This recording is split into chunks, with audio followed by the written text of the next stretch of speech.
Hello বন্ধুরা, কেমন আছেন? আশা করছি সবাই ভালোই আছেন। বিদেবকে ব্লগে আপনাদের স্বাগত। এই ভিডিওর প্রথম অধ্যায়ে আমি দেখিয়েছিলাম কিভাবে বেনারস যেতে হবে। হাওড়া থেকে বেনারস যেতে গেলে কি ট্রেনই বা ধরবেন, কিভাবে কোথায় থাকবেন বেনারসে গিয়ে এবং বেনারসে কোথায় কোথায় ঘুরবেন। যদি এই অধ্যায়টা আপনারা দেখে না থাকেন, অতি অবশ্যই আমার প্রোফাইলে গিয়ে এই অধ্যায়টা দেখতে পারেন। তাহলেই সম্পূর্ণ তথ্য আপনারা পেয়ে যাবেন। এই বেনারস থেকে আমরা কিভাবে সিমলা মানালি ভ্রমণ করছি সেটা আমি পুরো এই ভিডিওতে দিয়ে দিলাম।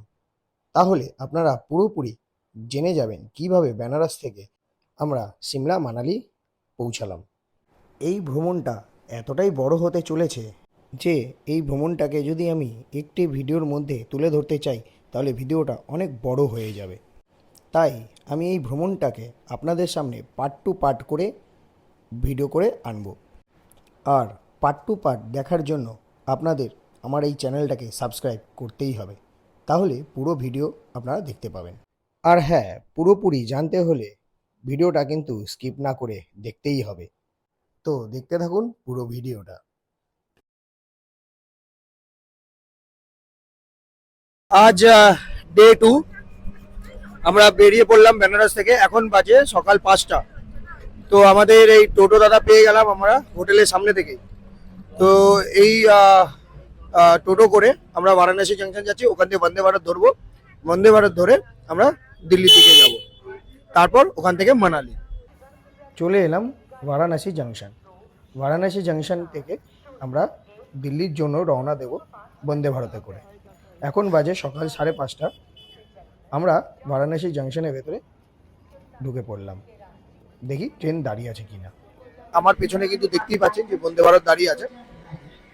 তো এই বন্দে ভারতে করেই আমরা দিল্লির দিকে রওনা দেব। আমাদের সিট, আমাদের যে বগিটা পড়েছে C12। তো আমরা এখন C12 দিকে যাচ্ছি। এখনো গেট খোলেনি। গেট খুললে আমরা বন্দে ভারতের ভেতরে ঢুকবো। তো ঢোকার সময় আমি দেখাবো। এই প্রথম আমি বন্দে ভারত জার্নি করছি। আমি এর আগে কোনোদিনও করিনি। তো দেখা যাক কিরকম এক্সপিরিয়েন্স থাকে বন্দে ভারতে। তো আমি যেরকম এক্সপিরিয়েন্স করবো আপনারাও সেরকমই এক্সপিরিয়েন্স করবেন আমার ভিডিওর মাধ্যমে। তো দেখতে থাকুন। বন্দে ভারতের দরজা খুলে গেল। আমরা বন্দে ভারতের ভেতরে এবার প্রবেশ করছি।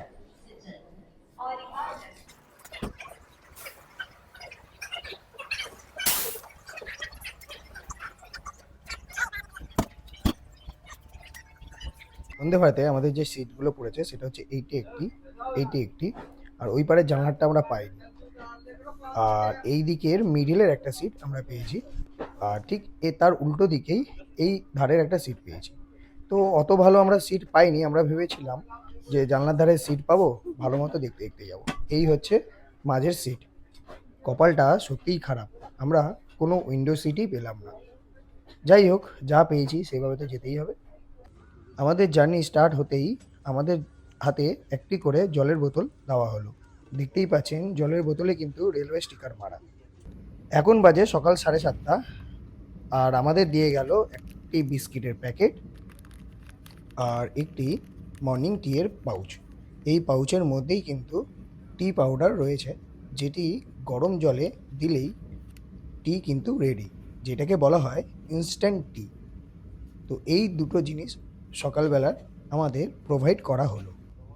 সকালের চা খেতে খেতে জানলার বাইরে এই অপূর্ব দৃশ্য দেখতে দেখতে দিল্লির দিকে আর একটুখানি এগিয়ে গেলাম। এখন বাজে 10:30।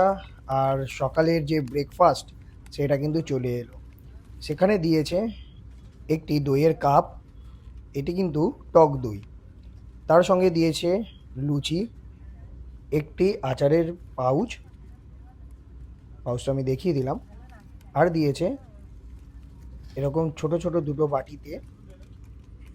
একটাতে আছে, এখানে দিয়েছে একটা চপ, ভেজিটেবল চপ। আর এই বাটিটাতে দিয়েছে একটা আলুর তরকারি। আর দিয়েছে একটা ক্যারামেল পপকর্নের প্যাকেট। আমার তো খুব খিদে পেয়ে গেছে, তাই তাড়াতাড়ি এইগুলোকে আমি খেয়ে নিই। খেয়ে নেওয়ার পরে বাদবাকি কথা হবে। আপনারা চাইলে কিন্তু এখানে অন্য অপশানও আছে। তো আমি ওই খাবারটা তো খেয়েছি, অতটা ভালো লাগেনি বলে আমি আবার একটু ব্রেড বাটার আর একটা ডিম সিদ্ধ নিয়ে নিলাম এখান থেকে। তার জন্য এখানে আমাকে 50 টাকা আরও এক্সট্রা পে করতে হলো। তো আমাদের কিন্তু দুপুরের লাঞ্চটাও চলে এসেছে। সেই লাঞ্চ কী দিয়েছি সেটা আমি দেখিয়ে দিচ্ছি। লাঞ্চটা কিন্তু মোটামুটি দেখে মনে হচ্ছে ভালোই হবে খেতে। দেখিয়ে দিই লাঞ্চে কী দিয়েছে। এখন বাজে দুপুর 12:30।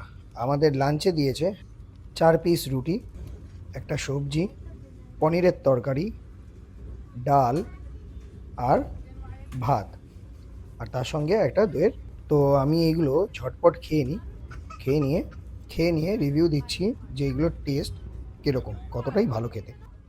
দুপুরের লাঞ্চ কিন্তু ওখানেই শেষ না, তারপরে কিন্তু দিয়ে গেল আমুলের একটা আইসক্রিমের কাপ। উফ, এই জার্নিটা মনে থাকবে। বন্দে ভারতের মধ্যে এত কিছু খাবার, মানে এলাহিভাবে যাওয়া।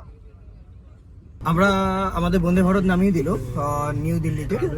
আমাদের একটা সময় বন্দে ভারত আমাদের নিউ দিল্লিতে ছেড়ে দিল। আমরা এখন নিউ দিল্লি থেকে যাচ্ছি দিল্লি জাংশন, কারণ আমাদের যে কালকা যাওয়ার ট্রেন সেটা দিল্লি জাংশন থেকে ছাড়ে। আমরা জেনারেলে যাব, যেহেতু আমাদের কালকা অবধি কোনো ট্রেনের টিকিট বুকিং নেই, ওর জন্য আমরা জেনারেল টিকিট কেটে যাব। আমাদের হচ্ছে 4:30 সময় ট্রেন। তো আমরা এখন গাড়ি ধরে নিয়েছি, গাড়ি ধরে যাচ্ছি দিল্লি জাংশন।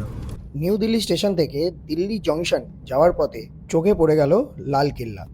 দেখার খুব ইচ্ছা ছিল এই ট্রিপে, সেটাও বাইরে থেকে একটু হলেও দেখে নিলাম। বন্দে ভারতের খাবার কিন্তু একদম ভালো না। সকালের ব্রেকফাস্ট থেকে দুপুরের লাঞ্চ অবধি কোনো খাবারই ভালো ছিল না। তো যাই হোক, আমরা পৌঁছে গেলাম দিল্লি জংশন। আমরা দিল্লি জংশনে এসে পৌঁছে গেছি। তো এখন আমাদের ট্রেন দিয়ে দিয়েছে দিল্লি টু কালকা, 9 নম্বর প্ল্যাটফর্মে দিল্লি জংশনে দিয়েছে। তো আমরা জেনারেল টিকিট কেটেছি এখানে 120 টাকা করে জেনারেল টিকিট।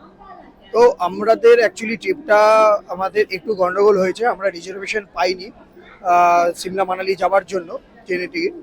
তো ওর জন্য আমাদের এইভাবে যেতে হচ্ছে। বেনারস থেকে দিল্লি আসলাম বন্দে ভারতে করে, আবার নিউ দিল্লি থেকে আমরা চলে আসলাম দিল্লি জংশনে।